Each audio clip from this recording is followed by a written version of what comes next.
अभी चाँद रात वाली थकावट उतर ही नहीं थी कि ईद आ गई। इस बार हमारी कुर्बानी लेट हो गई थी तो हम ईद के तीसरे दिन ही गाँव जा सके। जब भी जीटी रोड वाली साइड से जाते हैं तो ऐसा हो ही नहीं सकता कि हम केक कॉर्नर पर ना रुकें। कुछ साल पहले जब ये बेकरी खुली थी तो बहुत बड़ी नहीं थी, लेकिन उस वक्त से ये अपने प्रोडक्ट्स पीछे अपनी फैक्ट्री में फ्रेश ही बेक करते हैं। उस ज़माने में बेकरी के साथ एक समोसे वाला ठेला भी होता था। जब बेकरी का बिजनेस बढ़ा तो समोसे वाले की भी चांदी हो गई। अब आई डोंट नो वो समोसे वाला कहाँ होता है, लेकिन केक कॉर्नर ने अपना काम बहुत ज़्यादा एक्सपैंड कर लिया है। जैसे जैसे हम पिंडी से दूर जा रहे थे मौसम ठंडा होता जा रहा था। हमने सोच लिया था कि अब तो घर जाकर ही गाड़ी रुकेगी, लेकिन कब्रिस्तान के करीब पहुंचे तो अम्मी ने कहा कि दादा दादी की कब्र पर फातिहा पढ़ लेते हैं। जब मैं लास्ट ईयर यूनिवर्सिटी में थी तो हमारी एक जूनियर का अचानक से इंतकाल हो गया था। तब पहली दफ़ा इतनी हॉरेबल सी फीलिंग आई थी कि आज हम इस जहां में हैं और मरने के बाद हमें इस दुनिया की किसी चीज़ पर एक्सेस नहीं होगी। इस दुनिया से लेकर हमारी असल मंजिल तक का सफ़र सिर्फ चंद सेकंड्स का होता है। आई थिंक एक जिंदा दिल इंसान को हम्बल करने के लिए यही चीज़ काफ़ी होनी चाहिए।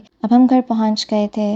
आज मुझे बहुत एक्साइटमेंट हो रही थी कि बहुत सारी पिक्चर्स दूंगी, क्योंकि मैं हमेशा हर ईद पर सफ़ेद जोड़ा पहन कर आ जाती थी तो मुझे ताई अम्मा से डांट पड़ती होती थी। इसलिए इस बार आई गॉट समथिंग वाइब्रेंट। मैंने बहुत प्यारा सा फर्शी शलवार सूट पहना था और साथ में ये सिल्क का दुपट्टा था। ये आउटफिट मैंने DR ऑफिशियल से लिया था and I paired it up with some gold चूड़ियाँ। मैं वीडियोस ले रही थी तो खाना लग गया था। सब बच्चे खाना खाकर कहने लगे कि पार्क वाली साइड पर लेकर जाएं, तो भाई फौरन राजी हो गया। इन्हीं गांव की गलियों में बचपन गुजरा है। हर ईद पर यहाँ गोश्त कट्टा देखते थे और फिर हम पूरे मोहल्ले में बांटने जाते होते थे। अब हम बड़े हो गए हैं तो पूरे साल में सिर्फ एक ही दफ़ा चक्कर लगता है। बच्चों में किसी को झूलों पर बैठना था तो किसी को फुटबॉल से खेलना था। भाई सबको सुपरवाइज कर रहा था और मेरे पास तो कोई एक्टिविटी ही नहीं थी। मैं बस दरख्त के नीचे बैठ गई। रोज़मर्रा की लाइफ इतनी डिफ़िकल्ट होती है तो थोड़ा सा वक्त अपने लिए भी निकालना चाहिए। मसाइल तो हर किसी की लाइफ में होते हैं और विल पावर हो तो रास्ते भी निकल आते हैं, लेकिन अल्लाह मियाँ से हमेशा हर काम में आसानी की दुआ करनी चाहिए कि वो आपकी ख्वाहिशात को आपको आसान करके दें और आपकी लाइफ में सुकून और बरकत डालें। वापस आकर मेरी कज़न ने मुझे ज़बरदस्ती बिठा लिया कि मुझे नेल्स लगाएगी।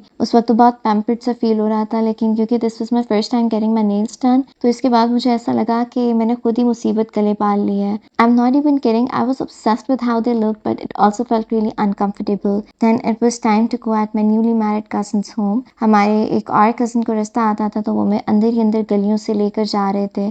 कब्रिस्तान आया और खेत और फिर पता नहीं क्या क्या। मैंने गाँव की वाली साइड पहली दफ़ा देखी थी। घर पहुंचते हुए अंधेरा हो गया था, मौसम हसीन था तो बाजी सबके लिए पकौड़े तल रही थी। एक तो नई जगह थी और फिर सारे कज़न्स मिलकर बैठे थे तो बातें ख़त्म ही नहीं हो रही थी। अम्मी ने ज़बरदस्ती हमें उठाया कि पिंडी जाना है और जाते हुए दोबारा से 2 घंटे लग जाने हैं। और फिर वही हुआ। बातें करते करते हम गेट पर पहुंचे, बातें करते करते हम गाड़ी पर बैठे और फिर घर के लिए निकल गए।